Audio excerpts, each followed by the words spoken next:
सभी विद्यार्थियों को मेरा नमस्कार। आज हम भारत में सामाजिक व धार्मिक पुनर्जागरण आंदोलन के बारे में परिचर्चा करेंगे। सामाजिक व धार्मिक दो शब्द आपको यहाँ दिखाई दे रहे हैं। इसके बाद दो शब्द हैं पुनर्जागरण और आंदोलन। तो को कैसा आंदोलन जिसको पुनर्जागरण आंदोलन कहा जाता था, राष्ट्रीय आंदोलन का नाम आपने सुना होगा। ऐसे ही सामाजिक और धार्मिक क्षेत्र में जो बुराइयां व्याप्त थी उनके खिलाफ एक जन आंदोलन खड़ा किया गया। जन जन तक इन बुराइयों को दूर करने के लिए उनमें चेतना शक्ति का संचार किया गया। इन महान आत्माओं के द्वारा मानव के हित में एक मूवमेंट चलाया गया, यही पुनर्जागरण आंदोलन था। और साथियों, सामाजिक और धार्मिक क्षेत्र में अलग अलग स्वरूप में अलग अलग चिंतकों के द्वारा भारत में इन बुराइयों का अंत करने के लिए एक मूवमेंट खड़ा किया गया। हालांकि ये समय काल और लोगों की दैनिक आवश्यकताओं और चिंतन का आधार है कि वे इस सामाजिक और धार्मिक आंदोलन को किस हद तक स्वीकार करते हैं या नहीं करते हैं। राजा राम मोहन राय के विचार में मानव का अहित करने वाला अधर्म होता है, धर्म नहीं। वो धर्म को डिफाइन करते हैं। अलग अलग भारतीय चिंतकों ने धर्म को अलग अलग स्वरूप में विभाजित किया है, परंतु यदि वास्तव में धर्म का यदि हम अर्थ देखें तो धर्म का मतलब होता है मानव के हित में कार्य करने वाले ऐसे नियम जो संस्कृत के धृ धातु के स्वरूप में धारण करने योग्य आचरण के नियम होते हैं, जो न केवल मानव अपितु जीव जगत के कल्याण की भावना अपने आप में अंतर्निहित रखते हैं। ऐसे नियमों को ही हम धर्म कहते हैं, जिनकी अनुपालना करना ही धर्म है। और इसके अलावा निहित स्वार्थ या व्यक्तिगत स्वार्थों के लिए या अपनी सर्वोच्चता को बरकरार रखने के लिए आर्थिक शोषण करना, धार्मिक शोषण करना, सामाजिक शोषण करना, मानवीय शोषण करना, वह धर्म का विकृत और अवैज्ञानिक स्वरूप होता है, जिसे अधर्म कहा जाता है। साथियों, यहाँ आप जो तस्वीर देख रहे हैं, हिंदू धर्म में सामाजिक और धार्मिक बुराइयों का अंत करने के लिए राजा राम मोहन राय, पारसी धर्म में सामाजिक और धार्मिक बुराइयों का दूर करने के लिए नौरोजी, यहाँ मुस्लिम धर्म में सामाजिक और धार्मिक बुराइयों का दूर करने के लिए, यहाँ हिंदू धर्म में सामाजिक और धार्मिक बुराइयों का दूर करने के लिए, यहाँ सिख धर्म में सामाजिक और धार्मिक बुराइयों का दूर करने के लिए, और यहाँ पर हिंदू धर्म में सामाजिक और धार्मिक बुराइयों का दूर करने के लिए। तो तीन विचारक मैंने हिंदू रिलीजन से लिए हैं और तीन विचारक पारसी धर्म से, सिख धर्म से और इस्लाम धर्म से लिए। रिलीजन कहा जाएगा यहाँ धर्म की अपेक्षा। तो इन रिलीजन में क्या सामाजिक और धार्मिक बुराइयां थी जिनके खिलाफ एक आंदोलन खड़ा किया गया, जिसे सामाजिक व धार्मिक सुधार आंदोलन या पुनर्जागरण के नाम से जाना जाता है। साथियों, धर्म जिसे धृ धातु से बना है वह धारण करने योग्य आचरण के नियम से बना हुआ है और ये मानवता के कल्याण और हित से जुड़ा हुआ है, उसे धर्म कहते हैं। साथियों, जब हम भारत में सामाजिक और धार्मिक सुधार आंदोलन की बात करते हैं, जो कि आंदोलन भारत में 19वीं शताब्दी में, 18वीं शताब्दी के अंत में और 19वीं सदी के आरंभ में शुरू हुआ, उससे पहले हमें 14वीं और 15वीं शताब्दी के यूरोप के धार्मिक सुधार आंदोलन के बारे में आंशिक रूप से जानना होगा। साथियों, यूरोप महाद्वीप जो आधुनिक दुनिया के का बौद्धिक महाद्वीप कहलाता है, इस यूरोप महाद्वीप में लंबे समय तक एक धर्म का वर्चस्व था, रिलीजन आप कहिए, एक रिलीजन का वर्चस्व था जिसे ईसाई रिलीजन के नाम से जाना जाता है। शताब्दियों तक मानव की विवेक शक्ति और चिंतन में कोई विश्वास नहीं किया जाता था, या मैं साफ शब्दों में कहूँ तो व्यक्ति को एक अविवेकशील या बुद्धिहीन प्राणी, या हम कह सकते हैं कि जानवर की तरह ट्रीट किया गया, उसे जानवर माना गया। पहली बार एक विचारक जिसका नाम पेट्रोक था, पेट्रोक के द्वारा मानववाद की भावना को आगे बढ़ाने का समर्थन किया, जिसे मानववाद का जनक भी कहा जाता है। अब ये भला मानववाद क्या अवधारणा है, इसको समझने के लिए हमें समझना होगा कि ऐसी विचारधारा जो मानव को एक जानवर नहीं मानती है, जानवर नहीं मानती है, अपितु वह इन सब प्राणियों में एक सर्वश्रेष्ठ और विवेकशील प्राणी होता है।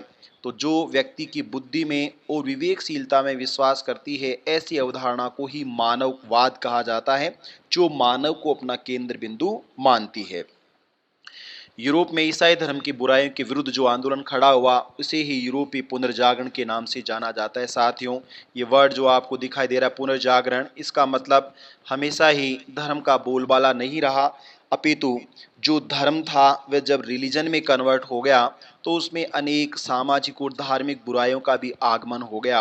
और जिन बुराइयों को हम कर्म कांड के नाम से या अंधविश्वास के नाम से या मानव के शोषण करने वाली परंपरा या रूढ़िवादिता रीति रिवाज के नाम से जान सकते हैं। तो मानवीय शोषण पर आधारित जो परंपराएं थी उनके कारण जो धर्म था वह रिलीजन में स्थापित हो गया और इन बुराइयों के विरुद्ध ही एक बड़ा आंदोलन चलाया गया।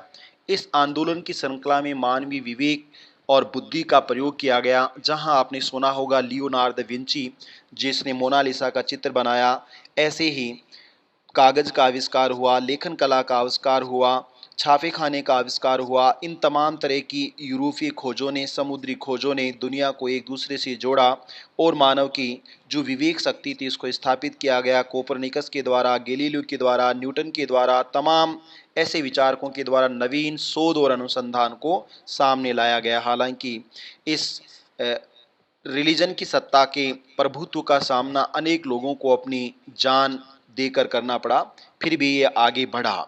ऐसी ही अवधारणा जो भारत में शुरू हुई उसे भारत में भारतीय पुनर्जागरण के नाम से जाना जाता है। तो भारत में पुनर्जागरण का अग्रदूत किसे कहा जाता है? भारत में पुनर्जागरण का अग्रदूत राजा राम मोहन राय को माना जाता है।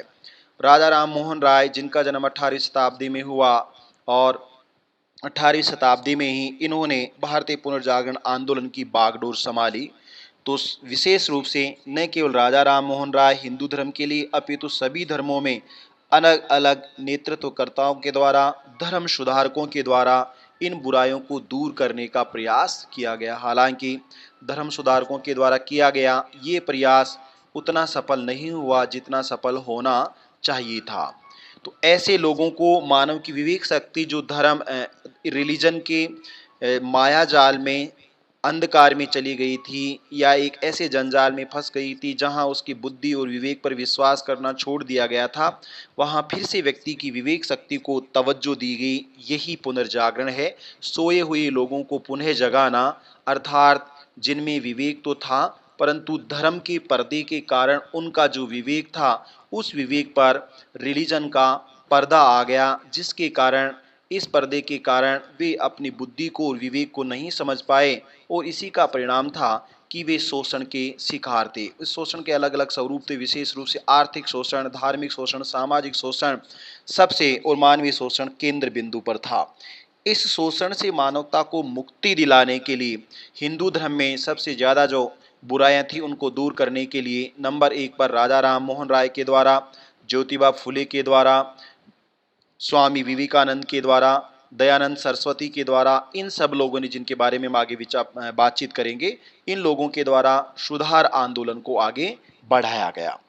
इस समय न केवल हिंदू धर्म में अपितु इस्लाम रिलीजन में भी बुराइयों को दूर करने के लिए आंदोलन चलाया गया और इसमें 2 आंदोलन महत्वपूर्ण माने जा सकते हैं। एक आंदोलन अहमदिया आंदोलन था, मुस्लिम इस्लाम धर्म में सामाजिक और धार्मिक बुराइयों को दूर करने के लिए, और दूसरा आंदोलन अलीगढ़ आंदोलन के नाम से जाना जाता है। तो अलीगढ़ आंदोलन और अहमदिया आंदोलन का संबंध इस्लाम धर्म में सामाजिक और धार्मिक बुराइयों का अंत करने से था।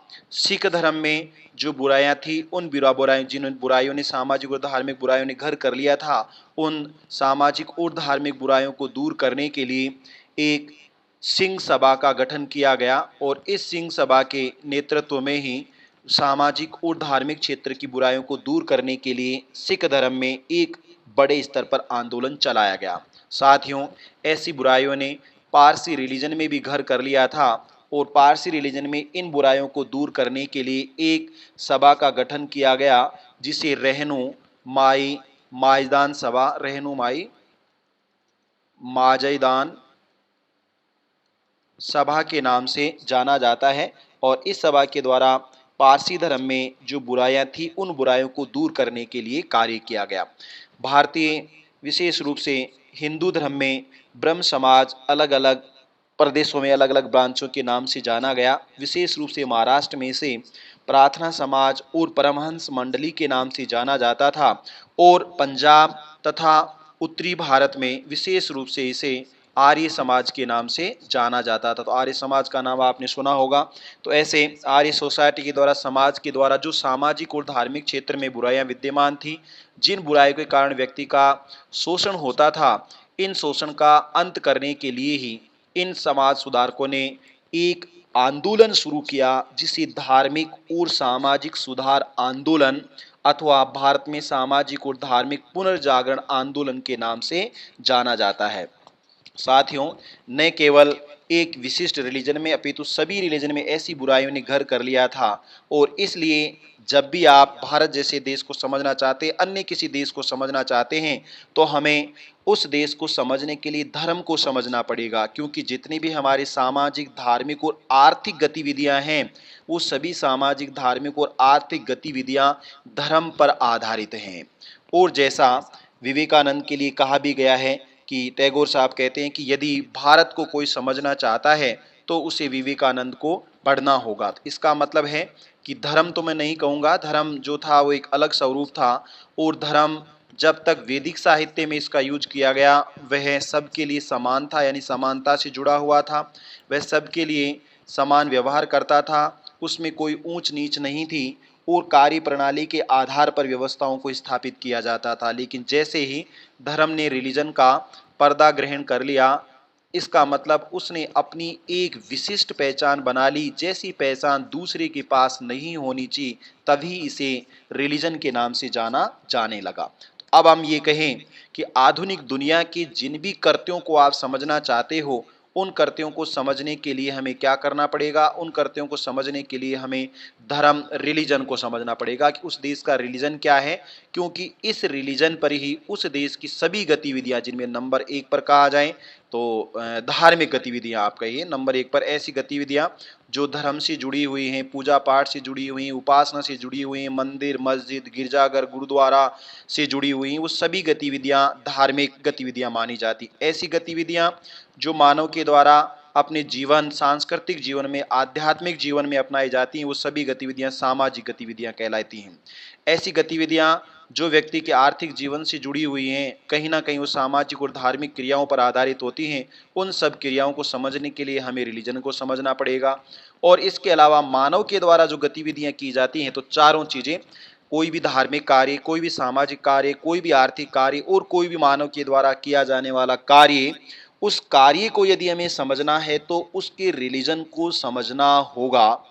इसलिए, क्योंकि रिलीजन केंद्र बिंदु बना हुआ है।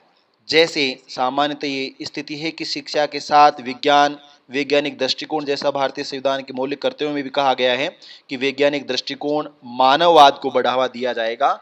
लेकिन शिक्षा के बढ़ने से अंधविश्वास कम होंगे, यह एक कल्पना बनकर रह गया है। इसका मतलब है कि शिक्षित व्यक्तियों के द्वारा भी जो धार्मिक, सामाजिक, आर्थिक और मानवीय गतिविधियां की जाती हैं, उनमें रिलीजन केंद्र बिंदु होता है। और इसीलिए इस रिलीजन को समझना बहुत जरूरी है। तो रिलीजन में क्या बुराइयां थी, सामाजिक गतिविधियों में क्या बुराइयां थी, और मानवीय गतिविधियों में, धार्मिक गतिविधियों में, आर्थिक गतिविधियों में क्या बुराइयां थी, जिनके कारण रिलीजन संपूर्ण व्यवस्था का केंद्र बना हुआ था और फिर से ये बन गया।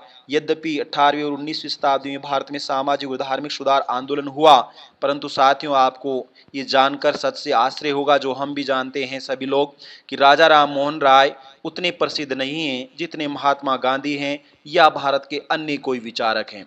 तो दुनिया भर में जितने भी सामाजिक और धार्मिक सुधारक हुए हैं, वो सामाजिक और धार्मिक सुधारक समाज के बहुत कम हिस्से के लिए, या मैं कहूं कि बहुत न्यून मात्र हिस्सा है, जिनसे भले ही उनको लाभ हुआ हो, उनके लिए वो आंशिक रूप से प्रासंगिक हैं।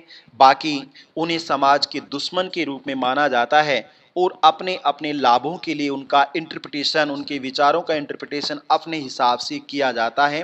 तो ये था भारत में सामाजिक और धार्मिक पुनर्जागरण आंदोलन की शुरुआत, जो 18वीं शताब्दी के अंत में और 19वीं शताब्दी के आरंभ में हुई, जिसका मुख्य केंद्र था व्यक्ति में विवेक शक्ति को पुनर्जागृत करना, उसकी बुद्धि को पुनर्जागृत करना। एम एन राय के शब्दों में वह मानववाद, मानव के विवेक और बुद्धि, तर्क संगतता में विश्वास करना ही क्या है, सामाजिक व धार्मिक पुनर्जागरण है। और यदि किसी देश के सामाजिक और धार्मिक क्षेत्र में पुनर्जागरण हो गया तो वह देश दुनिया के श्रेष्ठतम देशों में शामिल हो जाएगा। आप सभी का इस व्याख्यान को सुनने और देखने के लिए धन्यवाद।